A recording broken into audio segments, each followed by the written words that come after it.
Tren kecantikan wanita semakin beragam. Mulai dari rambut sebagai mahkota, seni menghias kuku, hingga yang kini cukup ramai adalah melentikan bulu mata. Seorang wanita tidak bisa lepas dari tampilan mata mereka. Bagi kebanyakan wanita, memiliki mata yang indah didukung dengan bulu mata yang cantik merupakan suatu keharusan.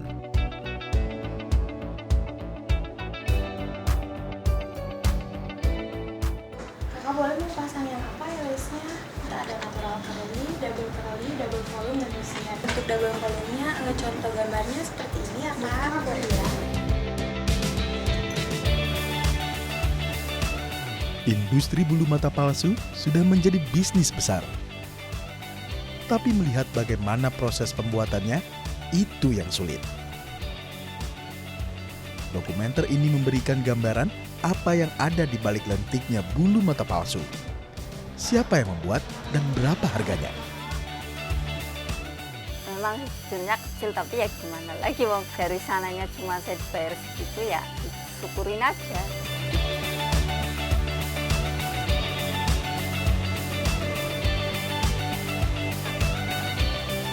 Itu kan akhirnya tergantung dari manusianya, individunya kayak gitu ya, apakah kita mau peduli atau enggak.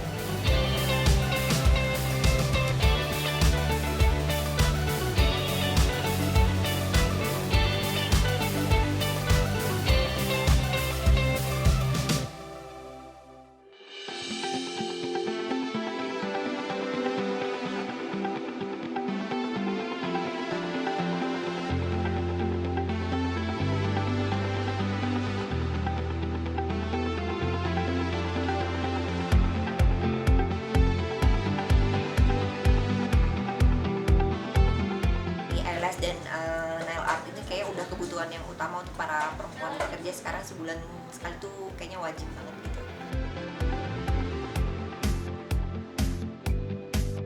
Dalam beberapa tahun belakangan ini, bulu mata menjadi salah satu pusat perhatian dalam dunia kecantikan. Meski kecantikan merupakan suatu hal yang sangat relatif dan berbeda bagi setiap orang, namun bulu mata yang lentik kerap dianggap sebagai salah satu ukuran kecantikan kaum Hawa. Kan yang pasti wanita itu makhluk yang sangat memperhatikan penampilan ya. Jangankan penampilan luar, penampilan dalam juga diperhatikan seperti itu.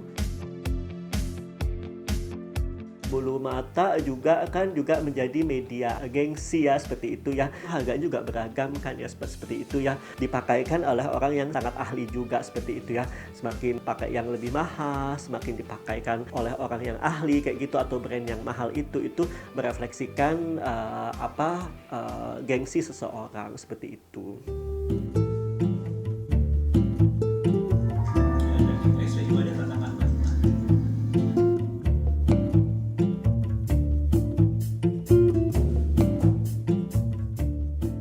Mata juga bisa menutupi kekurangan, misalnya mata yang asimetris seperti itu, atau kelopak mata yang asimetris seperti itu, atau juga mata yang sipit terlihat lebih tebal seperti itu, atau mungkin sebaliknya mata yang tebal terlihat lebih tipis, dan yang lain-lain ya, seperti itu. Dan juga mata itu kan berekspresi ya Mas ya. Mata itu juga merefleksikan ekspresi dan mood seseorang kayak gitu loh. Kita bisa melihat seseorang itu lagi sedih, lagi berduka, ataupun lagi jutek, ataupun lagi bahagia kayak gitu, bahkan lagi matanya tidak ekspresif kayak gitu. Itu semuanya dari mata kayak gitu. Dan ekspresi mata itu adalah bagian dari komunikasi nonverbal kayak gitu. Jadi mata memang harus diperindah kayak gitu loh. Dan memperindah mata itu kan sebenarnya tidak hanya untuk estetika ya kayak gitu, untuk menutupi kekurangan mata seseorang.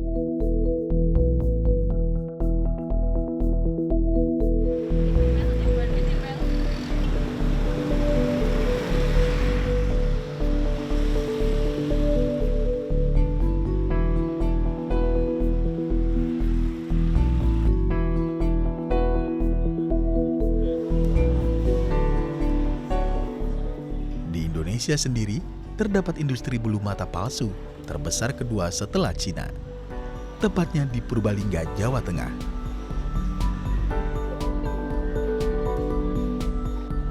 Hasil produksinya bukan hanya laris di pasar domestik saja, melainkan merambah ke pasar internasional sejak lama.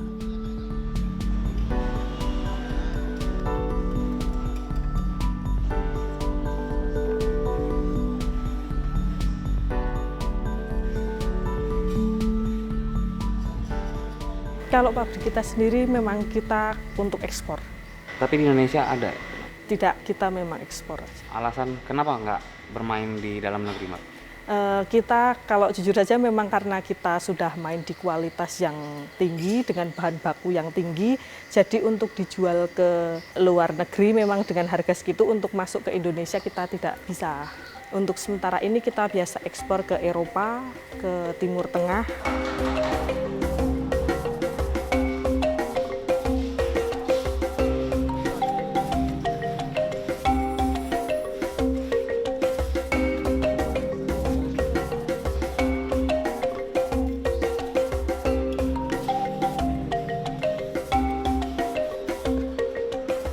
Kuncinya kalau di bulu mata itu malah sebenarnya itu bahwa untuk pembuatan yang handmade itu hanya dari Indonesia, dan Indonesia memang fokusnya hanya ada di Purbalingga dan Purworejo ini. Dan kita salah satu pabrik yang masih bertahan sampai sekarang yang bisa ekspor ke luar negeri. Jadi kalau dibilang untuk bersaing itu memang kalau luar negeri bersaing, tetapi kalau untuk yang handmade itu memang asli dari Indonesia, dan Indonesia itu persaingannya juga ketat, hanya orang-orang ini saja yang bisa bersaing.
Oleh ora oleh kudu oleh semeno, soalnya bocah loro kan sing gede SMK nggo transport, terus sing cilik nganti sangu, dadi ya oleh ora oleh kudu oleh 50 utawa 20. Nek siki mah kaya wis ora mampu, kan sih mungkin ya sih sehat lah ya, nek siki wis manten-manten rabun nganti nggo kacamata.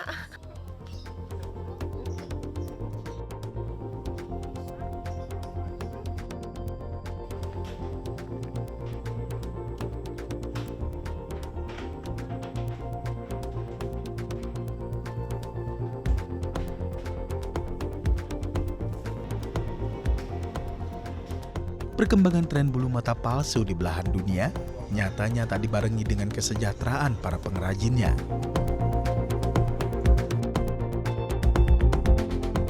Meski sejak 2 dekade terakhir Purbalingga menjadi target pemodal asing sektor padat karya, namun daerah yang memiliki julukan Kota Perwira itu masih terperangkap dalam jurang daerah termiskin di Provinsi Jawa Tengah.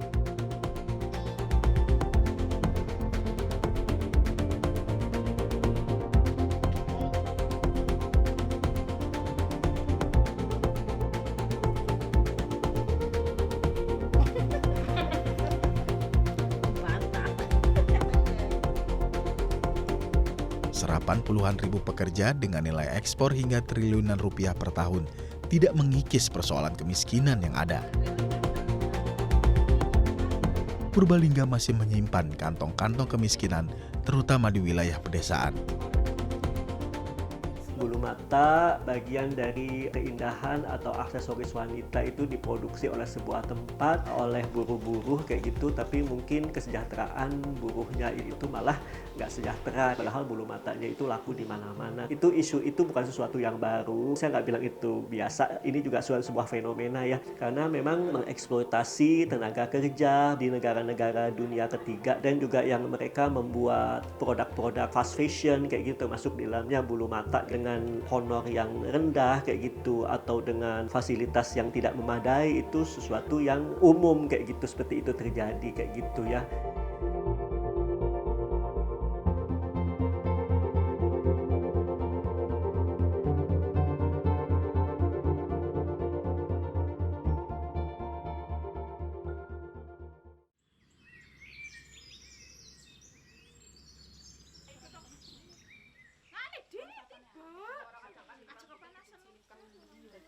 Ya aja ning kono jek anak ae. Cepet, mbak kegulung. Baksane ki 600 pun jelek.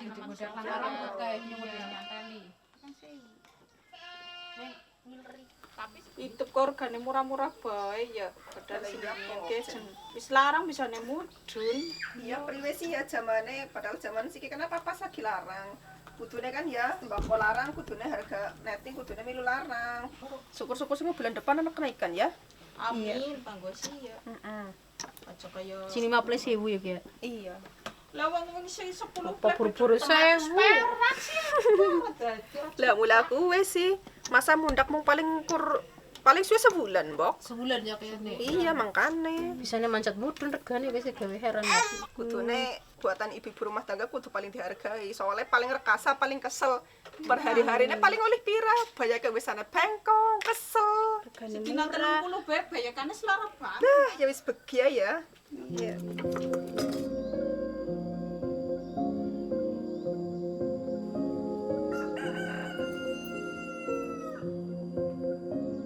Akses yang jauh dari kota membuat sebagian besar wanita yang tinggal di pedesaan sulit mendapat lapangan pekerjaan.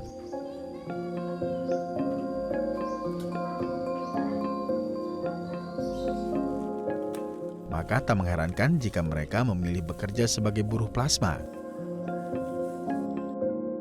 Kuswati misalnya, perempuan penyandang tunadaksa yang tinggal di bawah lereng Gunung Selamet itu mengikuti jejak ibunya sebagai pengidap. Sebutan bagi mereka yang berprofesi sebagai pengrajin bulu mata palsu. Di tengah keterbatasannya, ia terus menganyam helai demi helai menggunakan kakinya hingga menjadi sebuah bulu mata.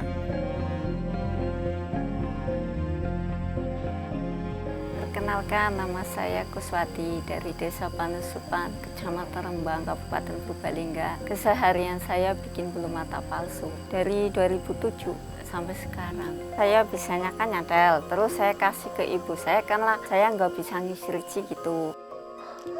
Kalau nyantel kan kayak gini, nah terus kalau ngisrit itu kayak gini.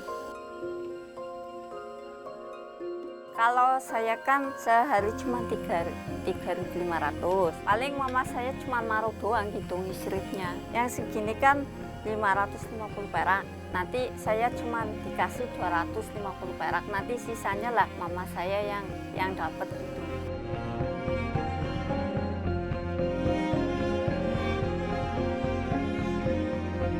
Kalau seminggu saya cuma 30 sampai 25 ribu. Saya sehari cuma 15 senur. Berarti kalau seminggu kan sekitarnya gitu 30.000 sampai 25.000. Kan cuma 250 perak sih per satu helai.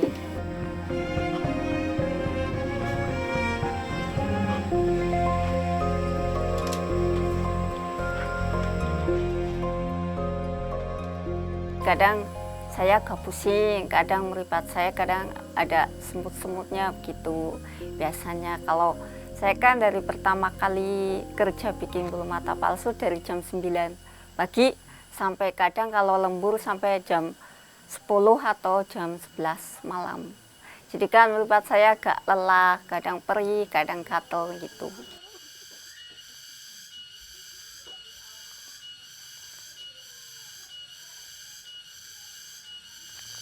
Assalamualaikum. Ya rambut Mbak, nasi dadi. Pira Kus? Ya.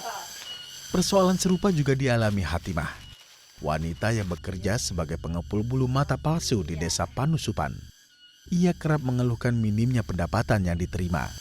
Entar bahannya ora Kus. Minta. Padahal perannya tidak kalah penting. Setiap bulan, ia mampu mendistribusikan belasan ribu bulu mata palsu hasil produksi para buruh plasma yang ada di Desa Panusupan. Aku bayar kok. Saya pengepul nomor 3, ada yang nomor 2, ada yang nomor satunya di sana, di PT-nya. Nomor satunya di PT-nya. Tergantung playnya sih, ada yang 5 play, 10 play. Saya keuntungannya yang satu playnya itu Rp50, yang satu itu, satu bulu mata. Ya ada yang 70, ada ya 50-70 lah. Doli pira ras? Kalau 4.000 berarti satu minggunya saya untungnya dapat 200-250 lah kira kurang lebihnya gitu. 5, 6, 7, ya nggak cukup lah dibagi buat ini itu nggak cukup. Mbak di luar sana tahu nggak harga bulu mata berapa? Ya nggak tahu itu. Oh Mbak nggak tahu sama Nggak sekali tahu. harga bulu mata itu? Yang Mbak tahu cuman Ya harga segitu gitu aja.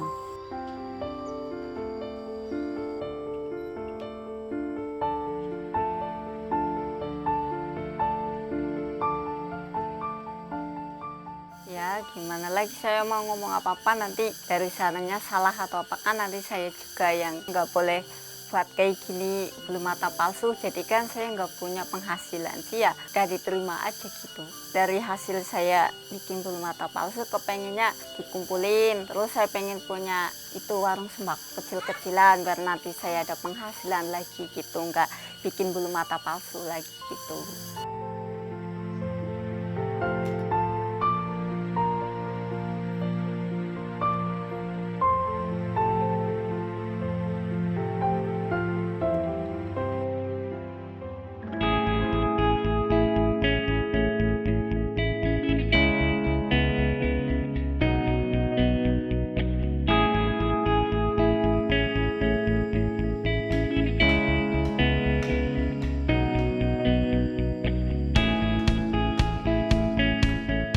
Di balik upah murah, sihir kelentikan mata tetap menimbulkan kebanggaan dan harapan bagi para buruh bulu mata palsu.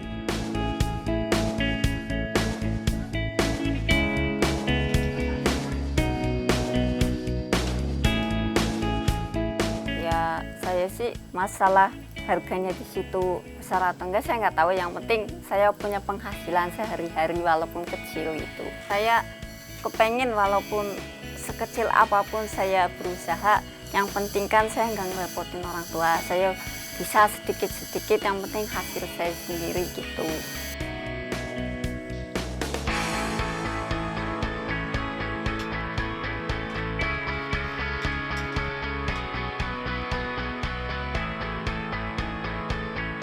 Ya saya sebagai orang Purbalingga bangga gitu, saya bikin bulu kayak gini dipakai dari artis Indonesia luar negeri gitu.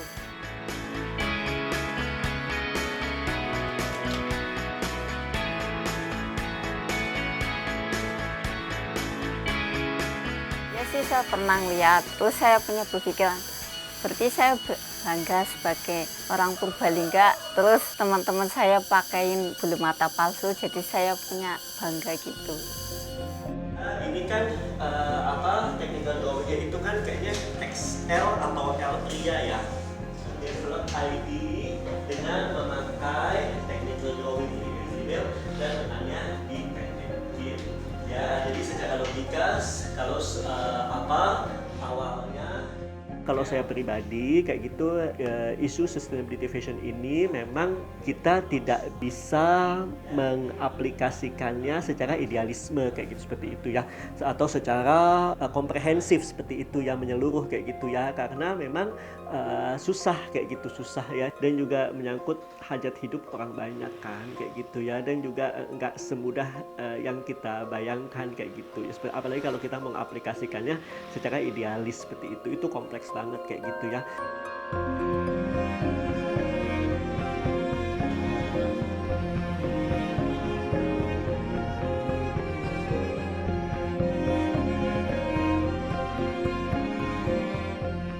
Kalau etika memang kata lain dari sustainability fashion adalah ethical fashion ya, kayak gitu ya. Bagaimana industri fashion itu lebih peduli terhadap hulu ke hilir seperti itu, lebih peduli terhadap lingkungan hidup, terus juga sampah kayak gitu, kesejahteraan buruh seperti itu, dan juga produk-produk atau barang-barang atau material-material yang gampang lumat dengan tanah, dengan air dan yang lain-lain kayak gitu ya.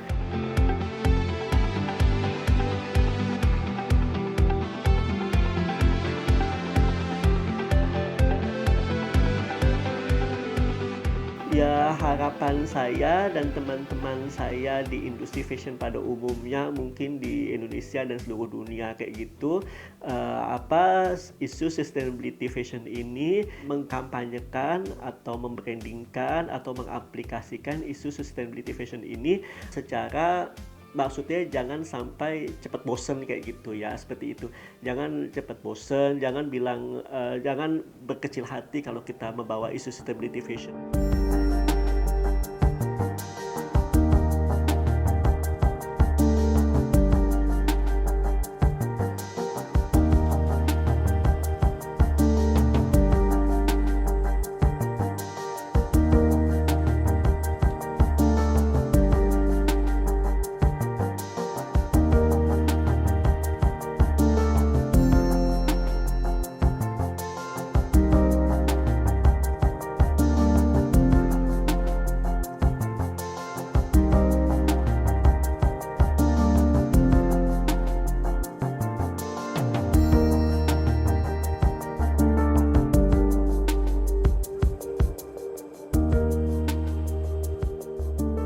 Harapan saya sih ya kepengen harga bulu mata palsu bisa naik lagi, biar nanti kan nggak kasihan yang pada buatnya kan capek gitu. Jadi ya harganya juga seharusnya pantas lah gitu. Harapan saya ya harga bulu mata semuanya itu harus naik semua, biar di sini meringankan beban ekonomi pembuat pengrajinnya untuk mengurangi ekonomi masyarakat di sini Purbalingga.